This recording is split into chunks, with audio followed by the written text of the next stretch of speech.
అందరికీ నమస్కారం. ముఖ్యంగా మన పవర్9 మీడియా ప్రేక్షకులకి వీక్షకులకి నా హృదయపూర్వక నమస్కారాలు. మన ఛానల్ ఇంకా సబ్స్క్రైబ్ చేయని వాళ్ళు ఎవరైనా ఉంటే వెంటనే సబ్స్క్రైబ్ చేయండి.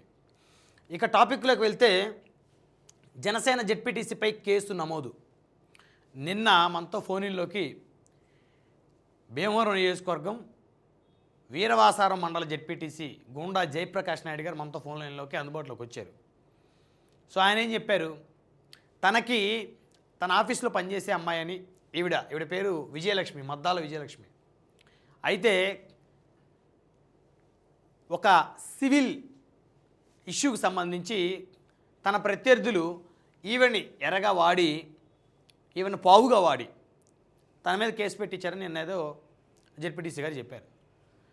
కట్ చేస్తే ఆయన మీద భీమవరం 2 టౌన్లో పోలీస్ స్టేషన్లో కేసు నమోదైంది. ఇక్కడ ఏం జరిగిందని వివరాల్లోకి వెళ్తే మద్దాల విజయలక్ష్మి గారికి అదేవిధంగా జనసేన పార్టీ భీమవరం నియోజకవర్గం వీరవాసారం మండల జెడ్పీటీసీ గుండా జయప్రకాష్ నాయుడు గారికి పరిచయం ఉంది. ఆల్రెడీ కొన్ని సంవత్సరాల నుంచి పరిచయం ఉంది వీరిద్దరి మధ్య. అది చాలా స్పష్టంగా అర్థమవుతుంది. అయితే వారి ఫోన్ కాల్స్ కూడా కొన్ని లీక్ అయ్యాయి. అంటే వారే లీక్ చేశారు. ఆ ఫోన్ కాల్స్లో అనేక రకాల సంభాషణ కూడా బయటకు వచ్చింది. అయితే ఆ సంభాషణ సంబంధించి కనుక వింటే వీరిద్దరి మధ్య ఒక అండర్స్టాండింగ్ ఉంది ఆల్రెడీ గతంలో. ఈయన ఆవిడ మీద పూర్తిగా అంటే ఇక్కడ పార్టీలు పక్కన పెట్టండి, కులాలు పక్కన పెట్టండి, మతాలు పక్కన పెట్టండి, ఒక ఆడ మగ వారిద్దరికీ అండర్స్టాండింగ్ ఉన్నంతకాలం కలిసి సహజీవనం చేస్తారు. ఎప్పుడైతే ఇద్దరికి చెడుతుందో మహిళ బయటకు వచ్చి అతను నన్ను కొన్ని సంవత్సరాల నుంచి ఇబ్బంది పెడుతున్నాడు, హెరాస్ చేస్తున్నాడు, లేకపోతే అఘాయిత్యం చేశాడు, అత్యాచారం చేశాడు అని చెప్తున్న వాళ్ళ యొక్క సంఖ్య పెరిగిపోతుందో ఆ కేసులు పెరిగిపోతున్నాయి. ఏంటని విచారం చేస్తే వాళ్ళిద్దరి మధ్య ఆల్రెడీ కొన్ని సంవత్సరాల నుంచి పరిచయాలు నడుస్తున్నాయి, వ్యవహారాలు నడుస్తాయి.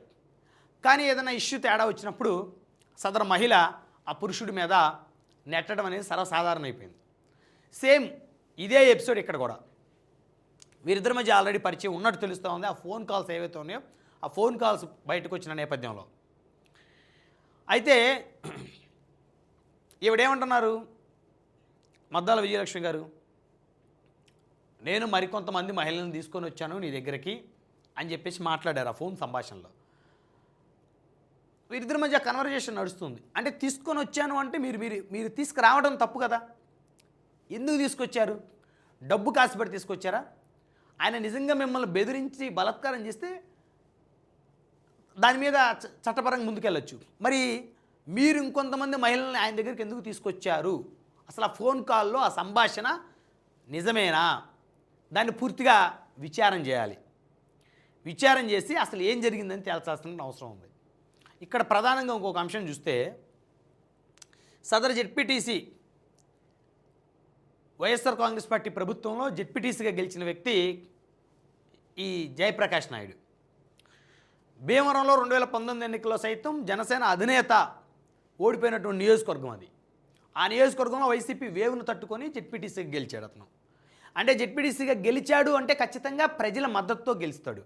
పార్టీ మద్దతు, ప్రజల మద్దతు, అధినేత బ్లెస్సింగ్సు లేకపోతే అంత ఈజీగా అక్కడ గెలుపు రాదు. అదే నియోజకవర్గం అధినేతకే తక్కువ ఓట్లతో ఓడిపోయిన పరిస్థితుల్లో అతను జెడ్పీటీసీ గెలిచాడంటే చిన్న విషయం కాదు. జెడ్పీటీసీ అంటే ఒక మండలానికి జెడ్పీటీసీ అతను. భీమవరం నియోజకవర్గంలో 2 మండలాలు ఉన్నాయి, ఒకటి భీమవరం, 2 వీరవాసారం. మరి అలాంటి నాయకుడు దీన్నే కాబోలు వ్యక్తిగత బలహీనతలు అంటారు.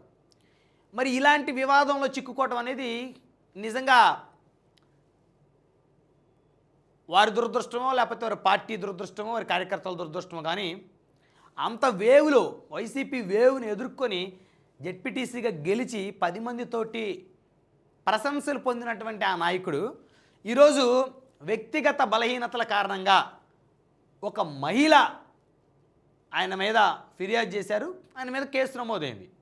ఖచ్చితంగా ఆ కేసుకు సంబంధించి పోలీసులు పూర్తి స్థాయి విచారణ జరపాలి, వీళ్ళిద్దరిని విచారణ చేయాలి. గుండా జయప్రకాష్ నాయుడు గారి తప్పేంటి పూర్తిగా విచారణ చేయాలి. ఆయన తప్పు మీద ఖచ్చితంగా ఆయన అరెస్ట్ చేయాలి, విచారణ చేయాలి, ఖచ్చితంగా తప్పును బేస్ చేసుకుని శిక్ష పడాలి, దాంట్లో కాంప్రమైజ్ కాకూడదు. అదేవిధంగా ఈవిడ కూడా, మద్దాల విజయలక్ష్మి గారు కూడా, అసలు ఈవిడికి ఆయనకి ఎప్పుడు పరిచయం ఏర్పడింది, ఆ పరిచయం ఆర్థిక లావాదేవీల దాకా ఎలా వెళ్ళింది, వారిద్దరి మధ్య ఎలాంటి సంబంధం ఉంది, ఫ్రెండ్షిప్పా లేకపోతే వివాహేతర సంబంధమా లేకపోతే ఒక నాయకుడు కార్యకర్త సంబంధమా, ఎలాంటి సంబంధం ఉందనేది కూడా సమాజానికి తెలియాల్సిన అవసరం ఉంది. ఎందుకంటే ఈ ఇష్యూ అంతా మీడియాలో బహిర్గతం అయిన తర్వాత, అతను ఒక ప్రజాప్రతినిధిగా ఉన్న తర్వాత అసలు ఏం జరుగుతుంది అనేటువంటి అంశం మీద ఖచ్చితంగా ప్రతి ఒక్కరు కూడా ఫోకస్ చేసేటువంటి అంశం. ఎందుకంటే ప్రతిపక్ష పార్టీలు డేగ కన్నుతోటి కాచుకొని ఉంటాయి. అధికార పార్టీకి సంబంధించి ఎవరి వ్యవహారం బయటకు వచ్చినా, లేకపోతే ఆర్థిక లావాదేవీలు, లేకపోతే వారికి సంబంధించిన అవినీతి భాగోతాలు బయటకు వచ్చినా బయట పెట్టడానికి అపోజిషన్ ఎప్పుడూ సిద్ధంగానే ఉంటుంది. దాన్ని అప్రిషియేట్ చేయాలి. అపోజిషన్ ఆ విధంగా ఉంటేనే వాళ్ళకి మళ్ళీ అవకాశాలు వచ్చేది.